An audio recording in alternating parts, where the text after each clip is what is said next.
That is much, much easier to get up. In most of the other maps, it requires 2 supply depots and a barracks in order to do that. And it looks like 13 throwing down a second gateway right now. Only 1 gas again, so we are seeing a very similar build from 13 as we did in game 1. And for some reason, he's just letting there we go. He's letting Fear's SCV just chill out in his base for a little bit there. It looks like he is going to try to chase him out of his base. Fear's SCV down to 20 hit points, and he is going to run him out of 13's base and try to go defend. It looks like 13 has taken the Xel'Naga Watchtower in the middle, one of them anyways. So he's going to be aware if there's any early pushes from Fear moving across this map, as he does have a second barracks going up right now. So it doesn't look like we're going to see a fast Thor build like we did last game. So it'll be interesting to see how Fear differentiates his build in this second game. He does already have 2 Vespene Geysers up, and he has a tech lab on one of his barracks, and he's putting a tech lab on the second one that he just finished. So we may see some very heavy Marauders here, which are extremely strong against most Protoss ground. And he is now getting up the factory, so we may indeed see some Thors a little bit later in the game, but he, of course, is not building them as early. Last game, he did rush to, wow, and actually 13 and Fear, both their miners sitting right next to the Xel'Naga Watchtower, so neither player has control of it right now because they both have units nearby it, but neither one of them is killing the other one. But anyways, going back to the Thors, he did build his factory for the Thors last game immediately after his first one, and he hid that tech so that 13 did not spot it initially, which is another reason why 13 had trouble holding that off, because he was not prepared to deal with the Thor that early in the game. Going back to 13's base, he is starting to produce some stalkers here, it looks like, and he is also researching the warp gate technology, which is essential for keeping up with the macro when you have a Protoss army. And an early Citadel going down for 13 as well, and another gateway. So 13 seems to really like this 3-gate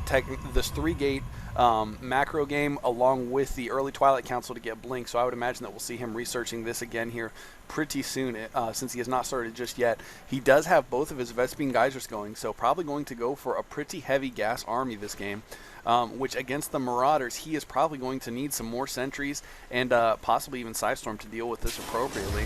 And since we do not see, actually there is a starport up now, he just finished it. Some DTs may be a good option if he does not go for the fast Ravens again. It looks like 13 is going to run into these Marauders, and the Marauders already have the concussion upgrade for their attack, so of course those units are going to have a very, very difficult time dealing with these Marauders. And it looks like 13 getting his warp gates up and running now, which is just in the nick of time. He is going to need some very quick reinforcements here to deal with this heavy Marauder force. Right now it looks like we've got 6 Marauders along with 2 Marines coming into 13's base, so 13 could definitely be in a bad spot if he does not handle these Marauders correctly.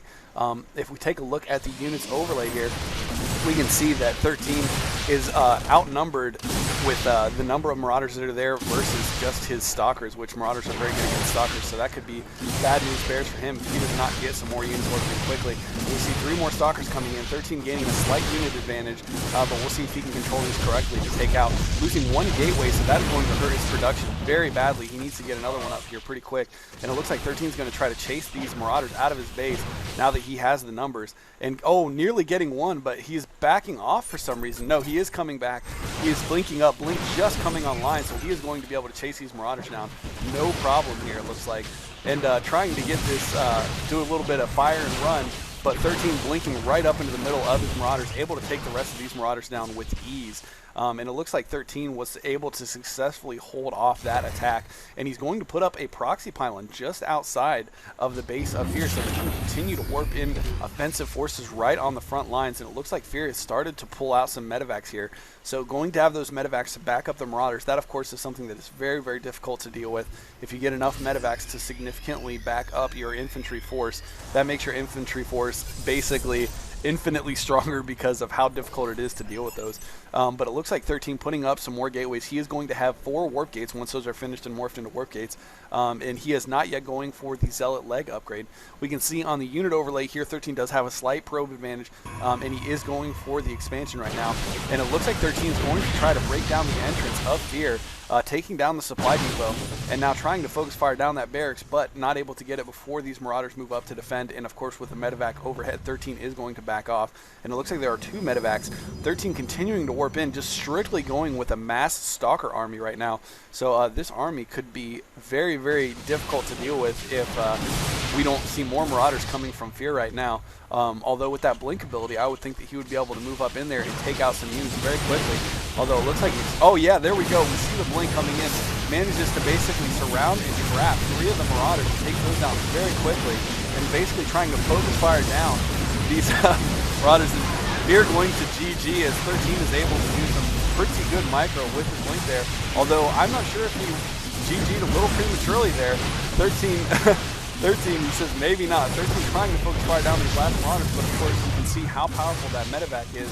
And 13 bringing in more reinforcements. He needs to get those reinforcements in here before his last few Stalkers go down to this combined SCV attack here. And it looks like the last barracks is going to go down. Although more Marauders trying to come out from there, 13 really needs to take out this barracks to reduce that Marauder production before he gets overwhelmed here, and trying to warp in a couple of Zealots here to also protect his Stalkers. He does have the Nexus up, but no probes mining at it yet, and DT's coming in now. We do not see a tech lab, so basically he's going to have to rely on scan to deal with these DTs. And these DTs just going to be able to wreak havoc. Not enough energy right now to do a scan. 13 going straight for the mineral line. And basically, Fear's going to have one shot at scanning this, and if he does not kill both of these DTs with one scan, he's going to be in very bad shape. And 13 managing to take out a couple of those. Oh no, and he is going to try to take down these tanks while the scan is up. I don't know if he's going to have enough to do that. The one DT going down, and the other DT barely managing to stay alive before that scan runs out. And we see more Stalkers coming in now, and Fear doing a little bit of a sad face right now as he is aware now that the game is over. He says, yes, it's over. So anyways, it looks like game 2 is going to go to 13. We're going to move on to a ace match here between 13 and Fear to see who moves on to the next round. Let's go to game 3.